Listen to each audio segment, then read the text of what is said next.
नमस्ते दोस्तों, आप सब कैसे हैं? अगर आपको मेरी कहानी पसंद आई हो तो कृपया चैनल को लाइक और सब्सक्राइब करें। ठंड की वो रात धुंध इतनी घनी थी कि सामने खड़ा इंसान भी परछाई लगता था। हीरालाल अपनी पत्नी कमला और छोटी सी बेटी पिंकी के साथ रायपुर में रहता था। उस दिन ठंड बहुत ज्यादा थी। कमला, थोड़ी सी चाय बना दो। आज तो ठंड बहुत ज्यादा है। जब तक तुम चाय बनाओगी मैं पिंकी को गांव के चौराहे पर घुमा कर लाता हूं। वहां पर बहुत सारी खाली जगह है, तो गांव के कुछ लोग आग जलाकर देर रात तक वहां पर बैठकर हाथ सेकते रहते हैं। ठंड के कारण हाथ पैर अकड़ गए हैं। मैं और पिंकी भी जाकर हाथ सेकाते हैं। तब तक तुम चाय बनाकर रखो, हम अभी वहां जाकर आ जाते हैं। कमला चाय बनाने रसोई में चली जाती है। हीरालाल पिंकी को लेकर गांव के चौराहे की तरफ निकलता है। बाहर धुंध बहुत ज्यादा था। हीरालाल अपनी बेटी पिंकी को लेकर गांव के चौराहे पर पहुंच जाता है, लेकिन आज चौराहे पर ना तो आग जल रही थी और ना ही गांव का कोई भी इंसान वहां हाथ सेक रहा था। हीरालाल हैरानी से इधर उधर देखने लगता है। उसे सड़क के किनारे एक छोटी सी चाय की दुकान दिखती है, जिस पर एक औरत चाय बना रही होती है और दुकान के सामने दो लोग बैठकर चाय पी रहे थे। अरे, मैं तो बेकार में ही पिंकी को लेकर ठंड में इतनी दूर हाथ सेकने के लिए आया, पर पता नहीं क्या हो गया। आज यहाँ पर गांव का एक भी इंसान नहीं है और आग भी नहीं जल रही है। अच्छा हुआ ये चाय की दुकान यहाँ खुली है।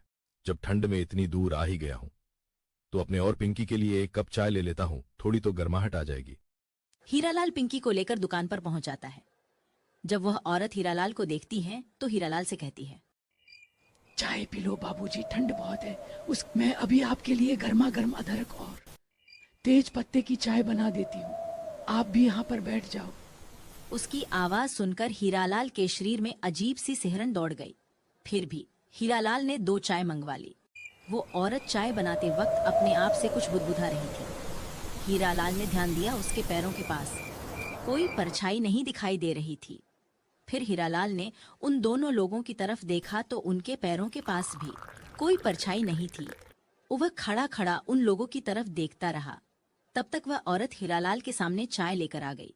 बाबूजी, यह लो आपकी गर्मा गर्म अदरक और तेज पत्ते की चाय। पहले चाय बच्ची को पिला दो, उसे बहुत ठंड लग रही है।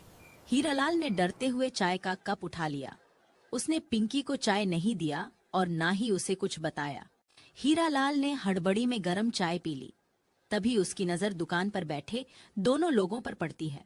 वे दोनों उसकी बेटी पिंकी को अजीब तरह से घूर रहे थे। उन्हें देखकर हीरालाल डर जाता है। लगता है ये दोनों इस गांव के नहीं है। इन्हें पहले मैंने इस गांव में कभी नहीं देखा। मुझे कुछ अजीब सा लग रहा है। मुझे ऐसा लग रहा है कि यह तीनों इंसान नहीं है। मुझे अपनी बेटी पिंकी को लेकर जल्द से जल्द निकलना पड़ेगा। काफी समय बीत गया, लेकिन हीरालाल चौराहे से वापस नहीं आया। यह सोचकर कमला को उनकी फिक्र होने लगती है। अरे, कितनी देर हो गई। पिंकी के बापू पिंकी को लेकर अभी तक घर नहीं आए। पता नहीं क्यों मेरा मन बहुत घबरा रहा है। रात हो रही है और ठंड भी बढ़ती जा रही है। कुछ समझ में नहीं आ रहा। ठंड इतनी ज्यादा पड़ रही है कि घर से बाहर निकलने का तो मन ही नहीं करता। थोड़ी दूर जाकर देखाती हूँ, क्या पता किसी से बात करते हुए रुक गए हो। यही सोचकर कमला घर से निकल जाती है और चौराहे की तरफ चल देती है। उसे जाता हुआ देखकर गांव का एक बूढ़ा इंसान कमला से कहता है, अरे कमला बिटिया, कहाँ जा रही हो? बहुत ठंड पड़ रही है। थोड़ी देर आग के सामने बैठकर हाथ सेक लो। क्या बताऊं काका, इन्होंने मुझे बोला कमला चाय बना दे। मैं पिंकी को चौराहे पर हाथ सेकने ले जा रहा हूँ और अभी तक घर वापस नहीं आए। अभी रात भी हो गई और ठंडी भी बढ़ रही है, इसलिए मैं उन्हें देखने चौराहे पर जा रही। अरे कमला बिटिया, आज तो अमावस की रात है। आज ना तो चौराहे पर कोई आग जलाता है और ना ही गांव का कोई जाता है। आज की रात चौराहे पर आत्माएं इंसानों का रूप बनाकर घूमती रहती है। हीरालाल और पिंकी जरूर किसी मुसीबत में है। हमें कुछ गांव वालों को लेकर जल्दी वहां पहुंचना पड़ेगा।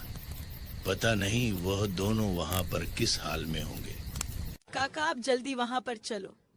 मेरा मन बहुत घबरा रहा है। पता नहीं वे और पिंकी किस हाल में होंगे। फिर वह बूढ़ा आदमी गांव के कुछ लोगों को लेकर चौराहे की तरफ निकल जाता है।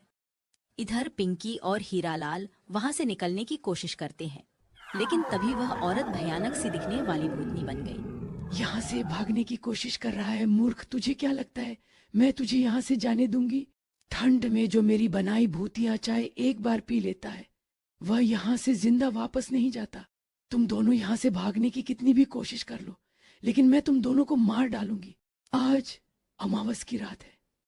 आज की रात इस चौराहे पर हमारा राज रहता है। हीरालाल वहाँ से निकलने की कोशिश करता है, लेकिन वह भूतनी उसे चारों तरफ से घेर लेती है। हीरालाल समझ गया कि आज वह बुरी तरीके से फंस गया। भागने की उसकी सारी कोशिश नाकामयाब हो रही थी।